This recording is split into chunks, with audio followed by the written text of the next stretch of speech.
Good day, everyone. Today, we're stepping into the sunshine of musical history, shining a light on a man whose voice has been a constant beacon in American music. We're talking about Duane Allen, a name synonymous with the legendary Oak Ridge Boys. For over half a century, Duane's rich baritone has been a cornerstone of their iconic sound, a sound that seamlessly blends the soulful roots of gospel with the vibrant energy of country. From humble beginnings, singing in church, to standing on the grandest stages in the world, Duane's journey is a testament to unwavering passion and dedication. He's not just a singer, he's a storyteller, a keeper of musical tradition, and a vital part of the harmony that has made the Oak Ridge Boys a beloved institution. Think of the soaring harmonies of Elvira, the heartfelt emotion of American Made, or the timeless spirit of their gospel classics. Duane's voice has been there, weaving through every note, every lyric, every cherished memory. Today, we have the privilege of sitting down with Duane Allen himself to hear his personal stories, his reflections on a remarkable career, and the insights he's gained from a lifetime dedicated to music. Join us as we explore the life and legacy of a true American music legend. Elvira, Elvira, my heart's on fire for Elvira. Giddy up, Boom, papa, mow, mow. giddy up, Boom, papa, mow, mow. high on silver airway. Tonight I'm gonna meet her at the Hungry House Cafe. I'm gonna give her all the love I can. Yes, I am. She's gonna jump and holler. I've saved up my last $3. We're gonna search and find that preacher man. Then I'll be singing Elvira, Elvira. My heart's on fire for Elvira.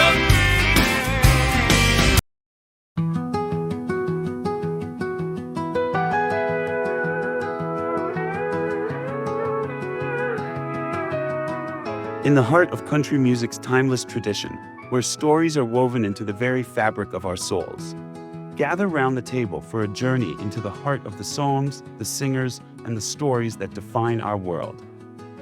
Welcome to Season 2 of Stories Round the Table with Hudson and Joni.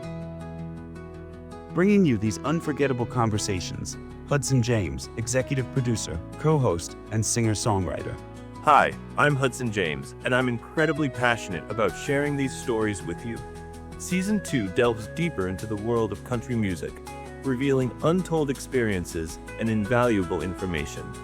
Grab a seat and your favorite beverage, and let's all enjoy the show together. And I'm Joni. Hudson and I are very excited about Season 2. We're going to introduce you to some wonderful new guests who will share their story about where they came from, how they got their start, and what inspired them to follow this incredible journey in country music. Joni Harms, executive producer, co-host, and singer-songwriter, a true icon of Western music. Her impact on the genre is undeniable. She's not just a singer, she's a storyteller, a keeper of the Western spirit. Her contributions have been recognized by the most prestigious organizations in Western music. The International Western Music Association has honored her repeatedly. In 2003, she received both Female Vocalist of the Year and Song of the Year, culminating in her induction into the IWMA Hall of Fame in 2020.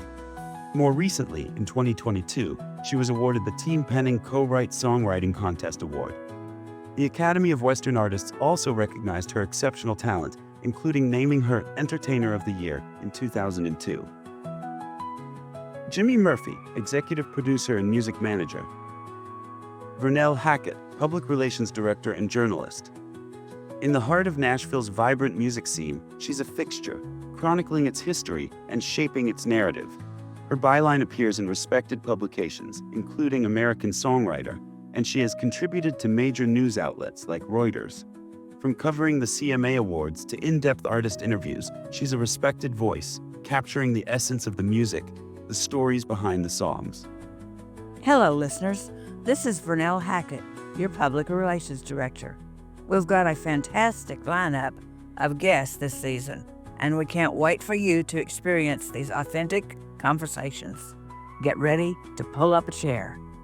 Jonathan Svoboda, social media executive.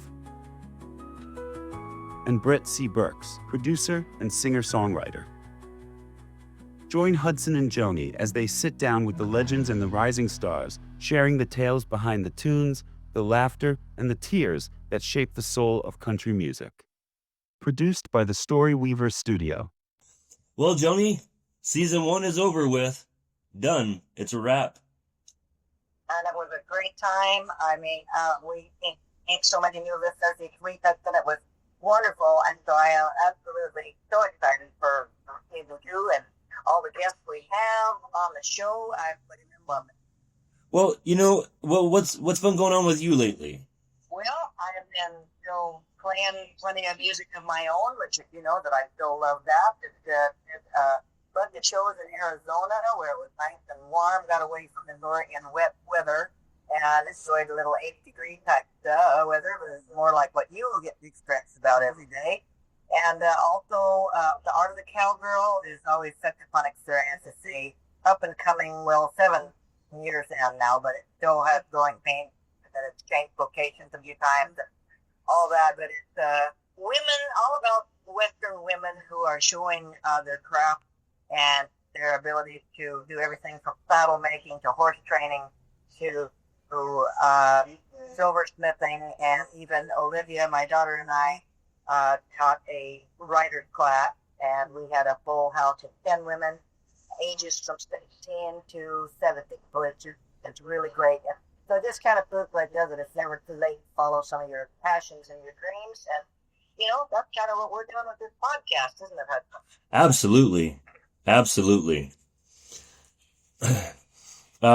Yeah, the podcast, we definitely, really like having the singer-songwriters on and them sharing their stories and how they collaborate and how they come up with the songs. Yeah, and even behind the scenes things like some of the producers and the managers and folks that don't get a lot of recognition but play a huge important part to the whole thing of making it work for the artists. Yeah, and I think, I think the podcast has been definitely very educational because, a lot of people just don't know that there's that many hands all behind the artist. That's right. That's right. I know that I've been learning every week, and that's what makes it so fun. You're never too old to learn. And just some of the folks that have shared their stories, I understand why our audience is growing each week. That people get to hear it, and they're enjoying it and spreading the word to their friends. And so I just it's kind of, we're focused a lot on the '90s music too, which obviously for me that was one of my favorite areas of country music genres times. But it's just it's talking about what's ahead, what's coming in the music business, and certainly where we've been. Yeah, and how things have been changing with streaming and and even a lot of big artists now are independent and not going with labels, so that's an interesting thing to see too. Well, and then, that's something I've kind of been, in fact, even inviting response and thoughts from our listeners as to whether, you and I both love to record new material and as independents now, we don't have a record label, but, do we make a CD for people or do we just do the streaming? Or, I personally still love to get a CD myself, just hold it in my hands and look at the artists, see what they look like, see who wrote the song, see who played the music on, the musicians, the producer. All that is really still something that I like to know where the song came from, instead of just listening to it streaming. So it's great to get feedback from our guests as well and listeners. Me too, and and that brings up something. I went into a store last weekend. We went out and did some shopping, got some lunch, and there was a store I'd been wanting to go into, but I just hadn't done it yet. And it was really cool. It was like that old time CD shop where they had CDs, DVDs, guitars. And it was just really cool to go in there and just browse through the CDs. Absolutely. I still love to do that too. And honestly, when I play music, around the house, I'll most likely still throw some CDs on. I got still the 5-disc thing where you can alternate, go from artist to artist, and then one of my favorites comes on, and I'll sing along with that. It's to me kind of the mood I'm in. I get to select rather than just rely on the radio or streaming to play.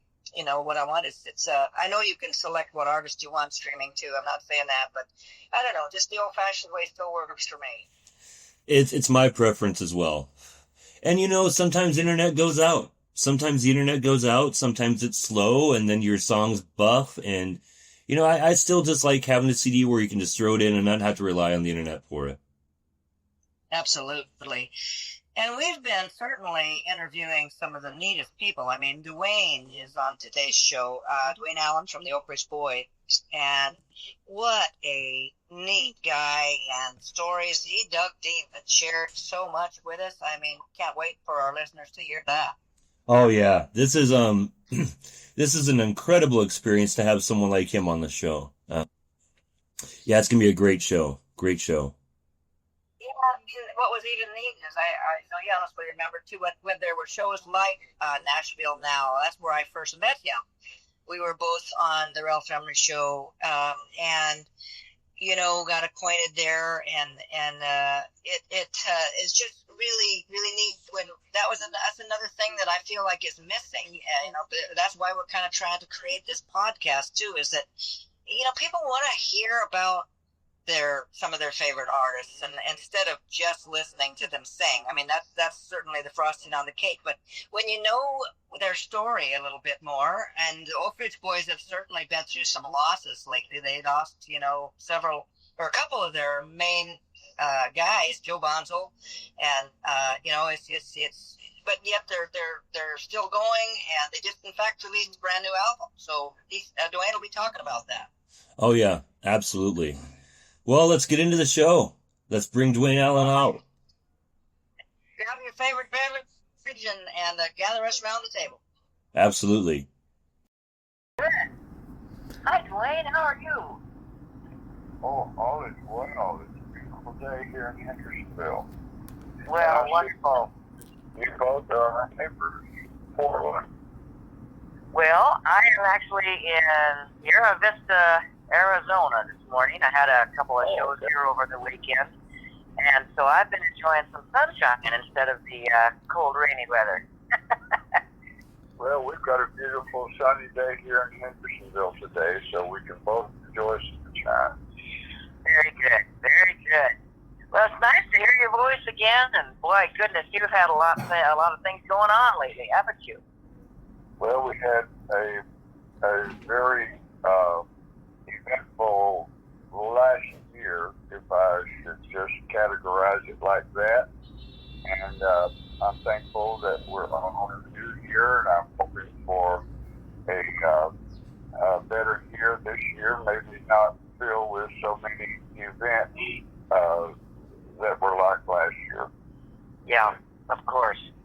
Of course. Well, I'm praying for that too, and sorry for some of your losses, but I am really happy to see that the Oak Ridge Boys are carrying on. Well, we came to the end of last year, and we had decided last year that we would do a farewell tour, and we would end at the end of 24, about 3 months before the end of the year. My 3 singing partners, came to me and said, we would like to continue singing. And I said, well, it's a little late. Here we are at the beginning of winter, and I don't have anything booked for next year. And I usually have the entire next year booked by the first part of summer. at least the foundation dates. We know exactly where we're going. Basically, all we have to do is fill in the scheduling dates that get us to somewhere. But we have most of our year is totally mapped out by the beginning of the summer of the previous year. And I said, I don't have anything on the book because I thought everybody wanted to retire. Well, our dates in 24 were so good that everybody wanted to keep singing, and everybody's in good health. And there were several places like Arizona that we have not been yet, and we wanted to get around to all of the major places that we have been over the years and just say thank you for decades of a wonderful career. Absolutely. And we didn't have enough time to get around to all of those dates. So I asked the guys, how much do you want to work? And they said, well, we like what we did this year. This year we cut in half what we normally do, which is 150 days. So we did 75. And they said, that feels really good. Let's do at least 75 or more. If it takes, like when we go to California, that takes quite a few days to get out there and get back. We've now got a California date, a route booked in July. And so we will be going to California, and that will take about a 10-day tour to work out there and work back. So we're trying to cover the places that we've not been before, and all the boys are in a really good place in their lives. And we've got a new tenor that is just singing his heart out on our Christmas tour. We featured him on 3 songs that we had never sung before. And prior to that, we'd asked him to sing Joe's lead. And that was not really a problem for him because his hero was Joe Bonzel. Oh, that's and fabulous. He knew every lead that Joe had partaken, and he knew all the harmony parts of every Oak Ridge Boys song that Joe was on. In fact, he knew songs that were before Joe ever came with us. Wow. And he knew what the harmony of the Oak Ridge Boys sound was. And so when we recorded a new album with Ben James, and it was released in October the 15th, I had about 12 people on Facebook on the same day say, did Joe come in and sing the harmony parts on these choruses? Of course, when Ben sings a lead, you can tell it's different because Ben's voice is a different voice totally, and he doesn't sing at all like Joe. But Ben is also very, very talented, and he had studied our sound. And when the 4 of us sing together, he knows exactly where that 4th part is supposed to be, and he positions his vocal cords and the sound that is Oak Ridge Boys sound. And people thought that Joe had come in and recorded with us. And isn't that something? I told them all, that's Ben. Ben is just very talented, and he studied our work so much that he knows what it takes to make the Oak Ridge Boys sound. Right. Well, it's kind of an addicting business, isn't it? I mean, you just don't say, I'm done one day, wake up and say, I'm done singing one day. That's for sure. It's, not only do we love making the music, but like you just hit a big point right there with the fans. You just don't want to just all of a sudden say goodbye to them. You want to go out and say, we're maybe slowing down just a little bit, but we still love being out here singing for you, and thanks for all the years of support. Well, I don't think any of us wanted to retire, but I think that we felt it was time to back up from the Oak Ridge Boys touring, and so we had planned our farewell tour, and it was supposed to end at the end of our Christmas dates in 24. But we just didn't get around to as many places as we wanted to, and we're all still feeling good. So we looked at other groups and how they did things, and I think the Eagles are on their third farewell tour. And they call this one the long farewell tour, and it doesn't end till the end of 25. So I think Elton John has probably done 4 or 5 farewell tours. So I told the boys, I said, we can probably do anything we want to. Why don't we just call it the extended farewell tour? And we'll keep singing as long as we feel like we're singing it. I think that's the criteria. And I said, when God feels like it is enough, I think He will give us a sign that tells us it's enough, and we'll know from God Almighty when to hang it out. Absolutely. Well, Well, hey, Duane. congratulations on all that. It's pretty exciting. Yes, very much so. Hey, Duane, how about you tell us about the duet that you have with Willie Nelson? Well, we were listening to songs, and I just freaked out when I heard this song that was pitched to me by David Cobb. And I go through about 1,000 songs for every album that we record. And I'm looking for a total of 10 to 12 songs that we will ultimately record. And so going through 1,000 songs, you must understand that I have a system where I sit in my den and I have my footstools right in front of my couch. And I have several stacks. And the first stack is, and I have a garbage bag hanging on the end of my couch. And the first stack is basically a stack that I do not consider again.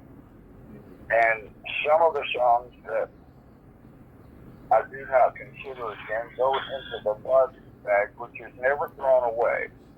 I keep every song that's ever been pitched to us, and I have them in storage. So if anybody ever calls and say, well, what did you do with that song of mine? Well, it's in storage. If you want to dig through it, you can do that.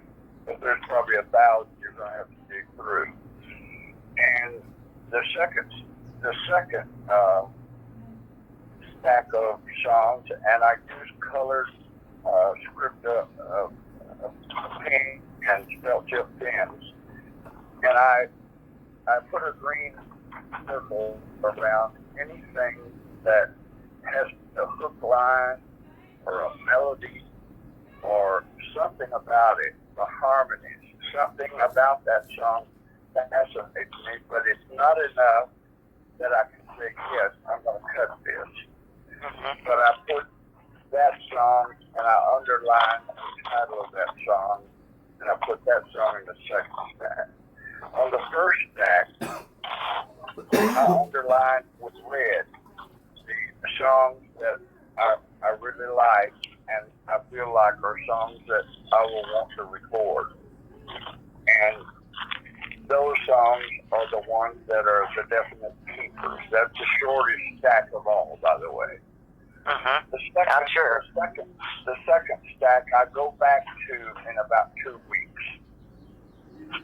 And if I pick up a CD and I look at a song that's got a green mark circle around it, I try to remember what I remembered about that song. And if I can't remember what I remembered enough to put a green circle around it, then I don't go any further. If I do remember why I put that green circle around it, I go listen to it again. Because I looked at different elements of songs that cause it to be a hit. Remember, remembrance value is so important because if you can't remember a song, it doesn't have its quality. On radio, you get less than a minute to get people's ear. Right. So you get maybe the first verse and chorus. And if you don't get them by then, you don't have any more time. That's exactly right. Yeah. If that song has some memory value in something, a catchy title, a catchy phrase, good harmonies, or a great message, or a good feel, there are several things in there that can get my attention. But if it doesn't have any of that, and if I can't remember it after 2 weeks, then I put it into the third stack. Well, did Willie write this one that you just did a duet with him on? When I got that song, the first thing I wanted to do is put it into the first stack. And then I listened carefully to the song, and I realized that Willie Nelson has recorded with everybody in the world but the Oak Ridge Boys. So then I went on a campaign to figure out how we could get Willie Nelson to record with us, because he wrote the song. Okay, I wondered, yeah. So I called a friend of mine who produced most of Willie's last albums, and I talked with him for a while, and I said, I know this is really calling on a favor, but would you be interested in helping us get Willie to record this song with us? And he said, sure. He said, he's not doing hardly any recording now, but he will do some things, and the only problem is he's in Hawaii. He's in Maui. And he goes over there to relax, and he doesn't do anything while he's there. But when he gets back, he said, I've got 2 or 3 things that he has to do when he gets back. I will contact him in Hawaii and ask him if he would do this with the Oak Ridge Boys. And we got a note back from Willie that said it would be an honor to record with the Oak Ridge Boys.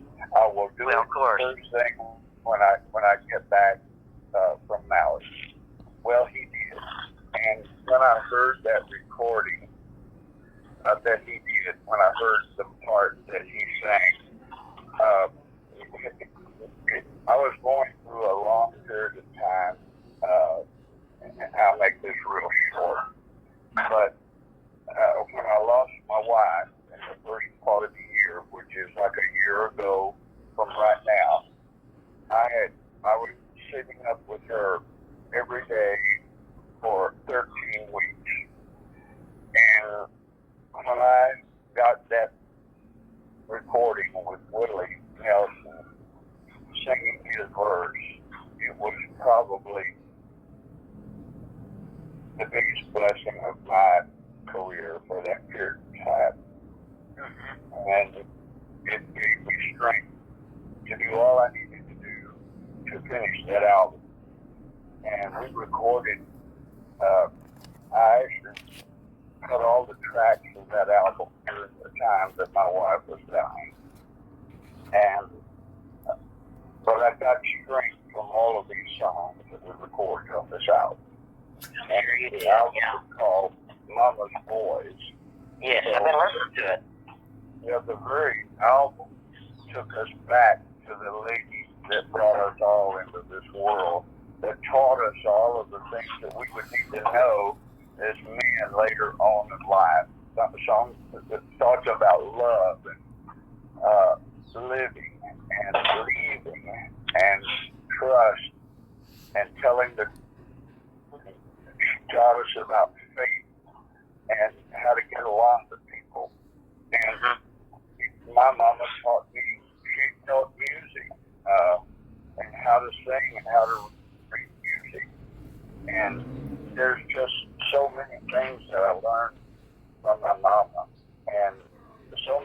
things that I learned from her are on that album. And what Willie Nelson contributed to that album fit right into it to a T. It couldn't be better. Absolutely. No, congratulations on that album. I've been listening to it. It's wonderful. Absolutely. Thank you so much. Well, I know you've had a lot of great songs stitched to you. I've got to ask you one that was one of the. I've written a lot of my songs with Wood Newton, and I know he was just over the moon when you guys recorded Bobby Sue. That's one of your biggest requests, I'm sure. And did you know right off the bat when you heard that one that you? I mean, it's the perfect Oak Ridge Billways song, but I mean, did you know right off the bat that you liked that one, or did it go into the green stack for a while? We actually were finished recording, and we had all of our songs picked, and I guess you would call the listening session to pick the songs was right next door to a rap. We were just about ready to say these are the songs, and a secretary of mine knocked on my door and said, "The mail just came and here's a song I think you will want to listen to." And I put it right into the machine and played Bobby Sue, and it had the ba thing in it, and we had come off of Elvira with a gimmick bass part, and this gave us an opportunity to record a new song that also had some sort of a gimmick for our bass singer, and it took off just like Elvira did, and it was a big major hit for us. And Wood Newton is one of my dearest friends. I just love that guy. Me too. We had him on the show a while back, didn't we, Hudson? Yeah, and just yeah. enjoyed It was a great visiting. interview. He's got lots of stories to tell. Well, that one. Of course, I knew Wood, but as far as like how it happened, he walked in the door on the last day. Yeah. Well, those are sometimes ones you just know are meant to be as well when it just grabs you like that, for sure. But yeah, that's neat. And I remember. I think Wood probably heard his one of his kids singing "Baba Black Sheep" or something like that, and got the inspiration to write that song for us after hearing his kid sing "Baba Black Sheep" or something. I think among the many stories I've been told, I think that one kind of sticks out. Well, I remember the first time I was honored to meet you guys. We were doing the Val Family Show, and Charlie Daniels was the host that night. And you guys all came out, and that was actually the very first time I got to do that. And so I think it was you guys, and let's see, Ricky Van Shelton, and then of course, like I said, Charlie was hosting the show. And you know, I miss shows like that. I wish they still could be doing things like that. I think our listeners and stuff miss those kind of shows too, don't you? We all miss Nashville Now, the TNN Network, and Cook and James, all of those great shows that came out of that Nashville Network. I just saw a picture yesterday of us with Charlie Daniels. It was taken on that set, so it was probably taken on that night we were there, that you were there. Yeah. It's changed a lot, but it's just important all the more, I think, that you guys do continue on as long as you're willing and able, because we've got to keep that kind of music that you're doing, and that's why, I mean, I still love touring too, and Hudson and I doing this kind of show that mostly is interviewing people from the 90s and that era of country music, because I know from all the people that I run into out playing that people really miss it. And so I just applaud you guys for carrying on and doing this. It's great. Are you coming to Oregon anytime soon? There's a break in between California and when we get down to Arizona, days that are to be filled in. I know that there are 2 days that have the promoter in Oregon has ask for 2 days, but they're not in that particular period of time. So we're trying to find a way later in the month when we're in Montana that we can go out and get those 2 Oregon dates, probably plus another 2 or 3 dates in Oregon and Washington if we can. Well, good. Well, I'll be rooting. If there's anything I can do to help, just let me know. I know, Hudson, you had a couple other questions you had for him. I've been kind of talking a lot here. I'll turn it over and let you ask. That's okay. I'm here. I just had one other question, really. One, I'm a huge fan of your music and have been for a very, very long time. And it's too bad that my mom has already passed because she was such a huge fan of your guys' music. How far back does your friendship with Willie Nelson go? Oh, wow. We've worked several of his Farm Aid shows, so that's the first time that I met Willie was when we worked the first Farm Aid show, which, oh, wow, that's got to be 40 or more years ago. Whenever he did his first one, we were on that show. And we've done several since. Wow. Yeah, that's awesome. Well, I am just happy that we have this wonderful honor of being able to interview you, and I know our fans are going to just enjoy this so much. Is there anything over this podcast that you would like to share or say to them for the places that you don't get to go, maybe on tour? Maybe you can just, have some closing thoughts that you'd like to say to them here on our podcast. Well, I just appreciate all the love and the support that our fans have shown us over the years, over the decades. But last year is a year that will go down in our history as one of the most difficult years we've been through. There was a period of 4 months there when I lost my wife, and Richard Sturban, our bass singer, lost his father-in-law on the same day.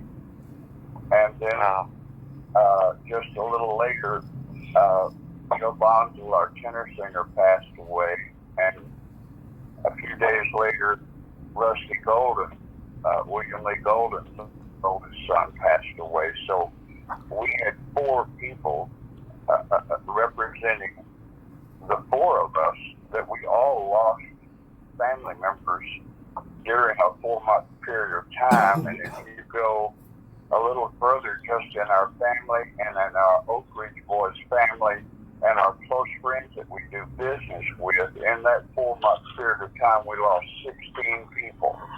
Oh, boy. It became such a gut-wrenching experience for me personally that I was almost afraid to answer the phone. And I didn't really go out into the public other than to sing our shows. And of course, we had security where I could control my movements. And when I got off stage, I went right to the bus and then right to the hotel. But I couldn't hardly complete a sentence without breaking up. So I just had to stay alone for a long period of time to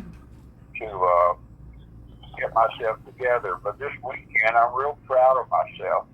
My daughter's group called Rock on Road. They travel the country and work fairs and festivals just like we do. My daughter is married to Paul Martin, and he was the last lead singer with Exile. He's played with Marty Stewart. He's played with us. And he married my daughter. We've got 4 grandkids. And they have a self-contained group that all my grandkids are very talented.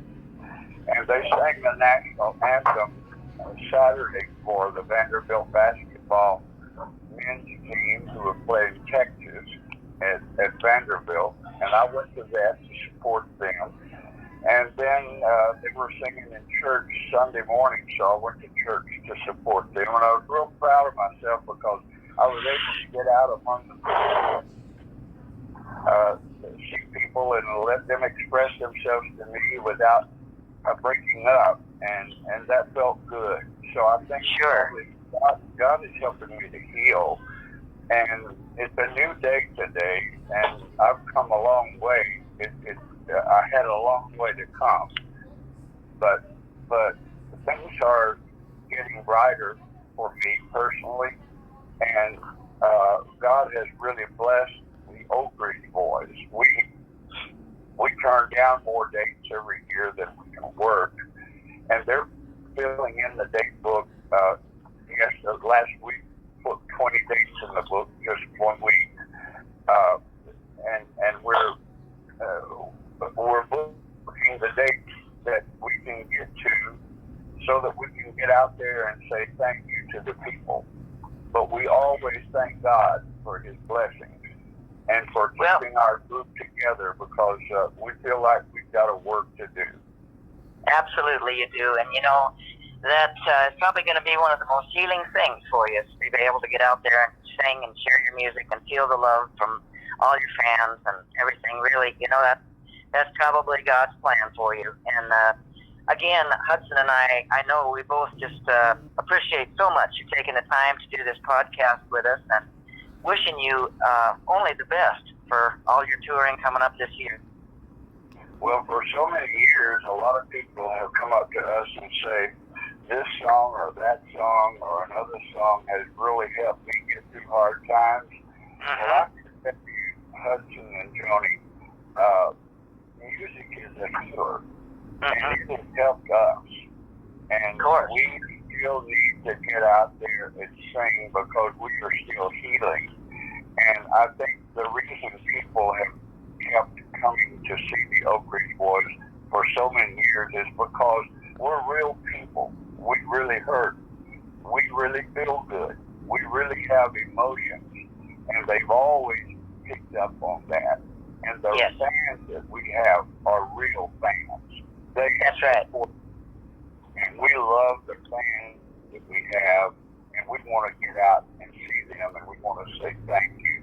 And most of all, we want to sing our music to them, not because they want to hear it, it's because we need healing. We need to sing it ourselves, and we feel that when we do, maybe we can help them too. Absolutely. Well, thank you so much for doing that. Thank you for taking the time today. Hudson, you have anything you want to say in closing? I just want to say thank you so much during such a busy schedule I know that you have, for taking this time to come on. It's been a true pleasure and honor. It's my pleasure, and may God bless you and all of your fans that follow you, and I look forward to seeing you when we get out on the road. Awesome. Absolutely. All right. Thank you again. Thank you so much. Okay, bye-bye. Bye. Have a great day. Bye. Well, Joni, that was an amazing show with Duane Allen, wasn't it? Oh my goodness, I know so much more about him than I ever did before, so thank you, Duane, for that. It was amazing. What a grateful guy. I really wish the interview could have went longer. And I'm sure he could have had hours and hours and hours of stories to keep telling.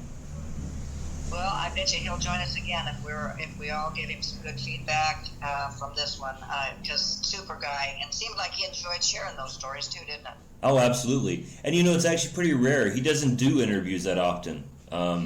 So we were extremely lucky to get him on the show. He generally doesn't do them. That's right. So yeah, thanks again to Duane, and you all support the latest Oak Ridge Boys album, and I know they're still out on tour, so head out and see some of their shows. Yeah, they're still kicking strong. Check out their website, theoakridgeboys.com. It has all the latest info on what they're doing and what they got coming out, and check their tour. They might be in a city near you, so check it out. Right. Thank you for joining us for Stories Round the Table with Hudson and Joni. We hope you enjoyed this glimpse into the heart of these stories. If you loved this episode, please subscribe and leave a review wherever you listen to podcasts. And don't forget to connect with us on our website, storiesroundthetable with HudsonandJoni.com. We'll see you next week, ready to share another story.